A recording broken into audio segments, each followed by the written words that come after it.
Hi, Gemini.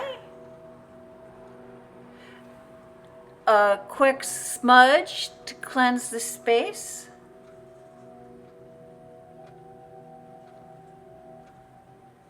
Three chimes to bring in positive energy.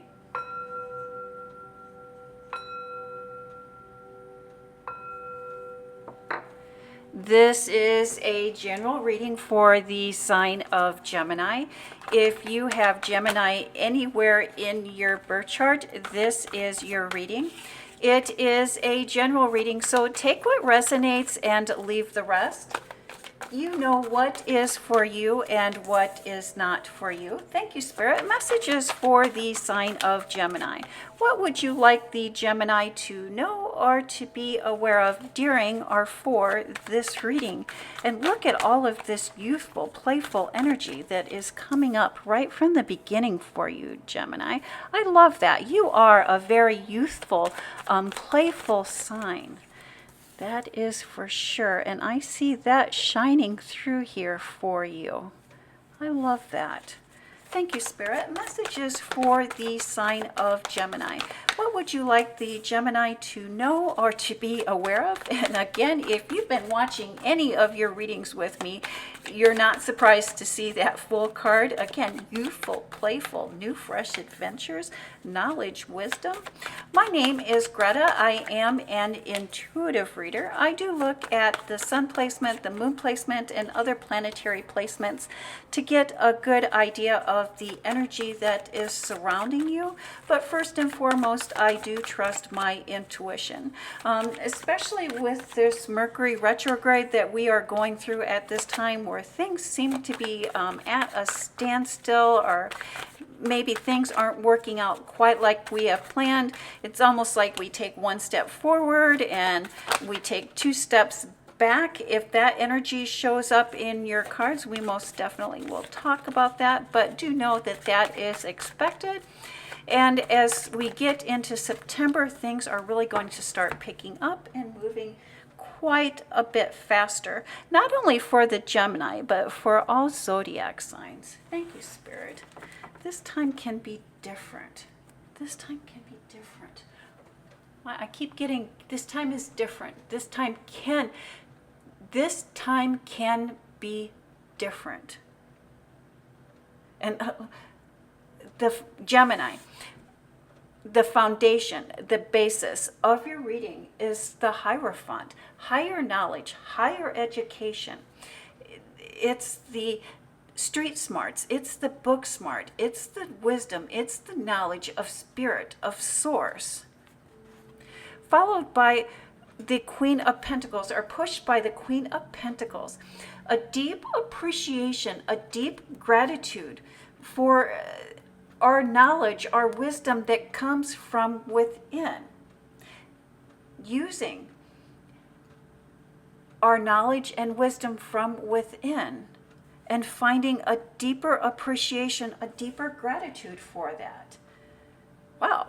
And let's see how that plays in to the rest of your reading. And I do like that, especially because we were talking about how Geminis have a youthful air about them, and how they're very playful. And many times, if we have a youthful air about us, or if we're very playful, people don't take us seriously, and we don't always look at our serious side.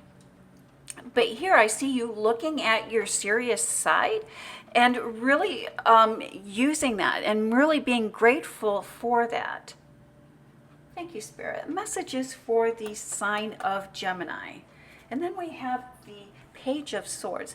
Many times when I look at or think of swords, I think of words. I think of words or physical actions.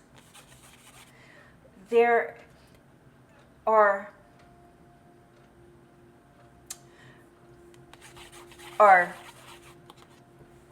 words that are misspoken or misunderstood. It's like sharing a thought that hasn't been well thought out. And the Page of Cups, again, youthful. The Page of Cups is the student. But we have pages here, and pages are slow. And pages are young, pages are fresh, pages are inexperienced.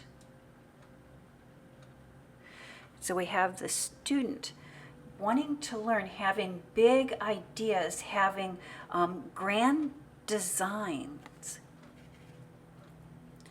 Followed by the Eight of Swords, feeling stuck, feeling blinded.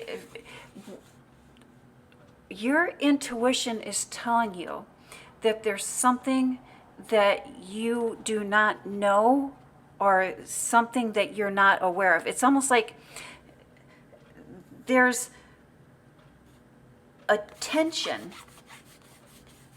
or an energy that you can feel or that you can sense, but you don't quite know what it is. You're not able to quite put your finger on it. Ooh, and look at you. We have the Temperance card. And that Temperance card is the Alchemy card. And the Alchemy is the practice of transformation. It's taking one thing and transforming it into another. What? You have some really big, different, and clear ideas.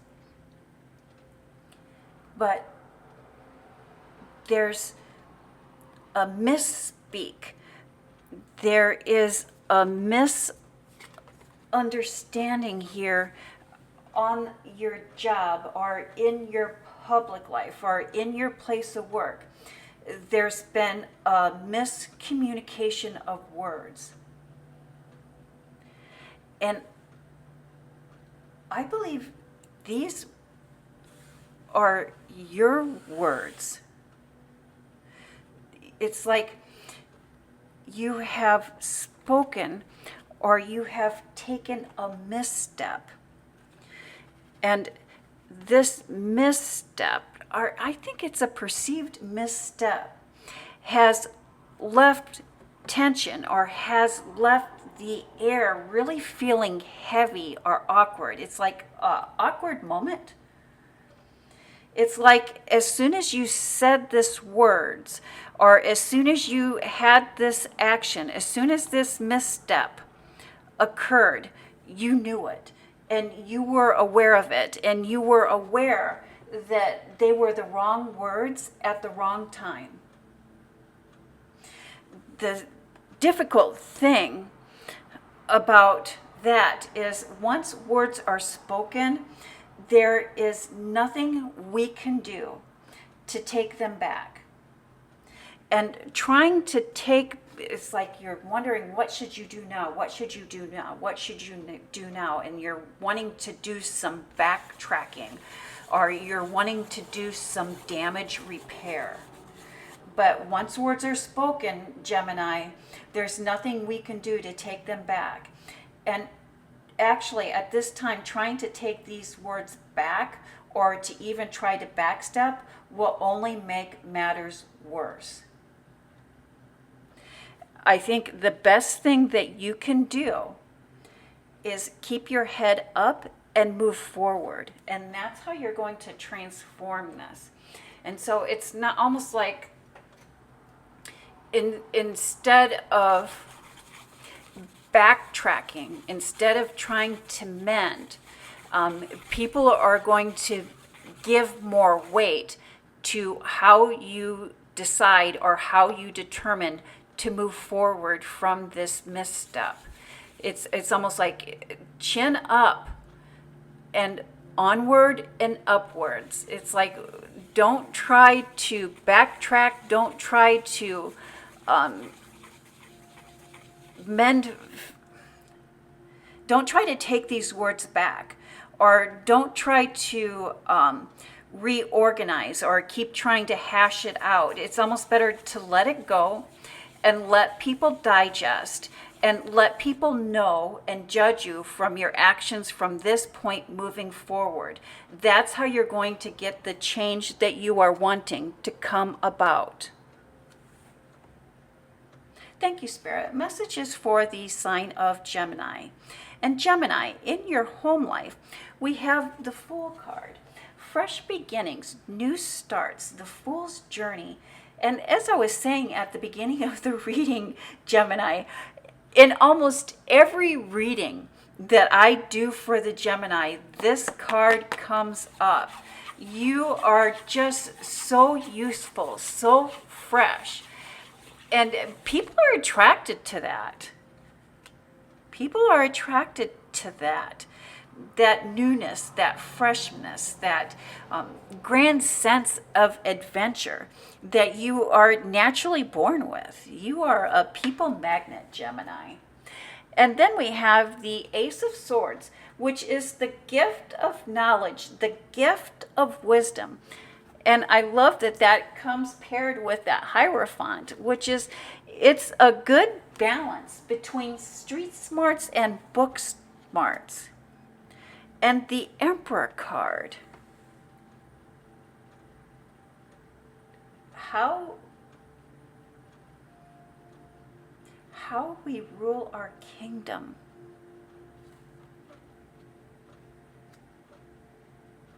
How we spend our energy. Nothing is written in stone.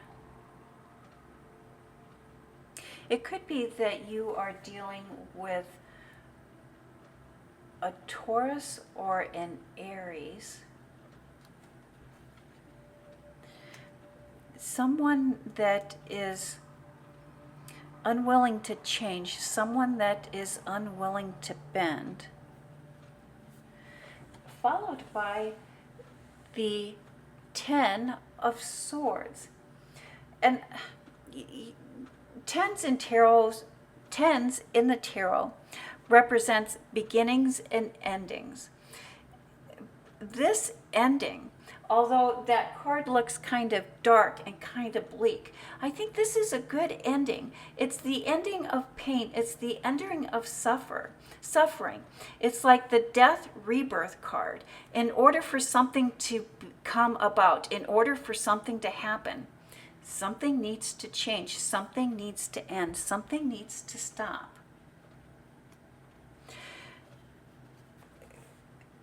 Gemini, before committing any time to new people, get to know them first. You've been quick to rush in the past.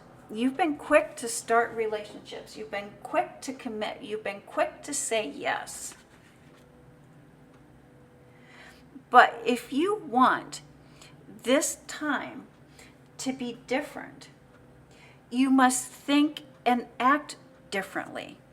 And so since we've been so quick to rush in the past, Spirit is saying, keep that freshness about you, but do things a little bit differently by slowing down, by putting your guard up and really vetting who you are letting into your life. There's someone coming in that you would like a fresh start with, that it needs to be slow and steady wins the race. Trust your intuition and really vet this person before letting this person in. And then I love that we have the Knight of Cups here. The Knight of Cups is one of my slow and steady wins the race. Be careful, be mindful, be on guard of our feelings, of our emotions. The Nine of Wands, the wounded soldier, time to heal. The Six of Pentacles, there is a lesson to be learned in fairness, an equal give and take. And the Three of Swords, a tender heart. Many readers, when they see the Three of Swords, they think of betrayal, of a third-party situation. But it is about a tender heart. A tender heart. And misspoken words. This time can be different. If it sounds too good to be true, Gemini, more than often it is. Avoid any get-rich-quick schemes this month, Gemini, and avoid letting new people in too quickly this month, Gemini. This time can be different if we act or behave differently. We want to avoid this tender heart. And so it's almost like you see a situation come up, it presents itself as the perfect opportunity. It presents itself, and one of your first thoughts is, it's too good to be true. And if you're thinking that it is too good to be true, or I can't miss out on this, Spirit is asking that you take a step back and you take time to think and you take time to process. And that is how you get this time to be different.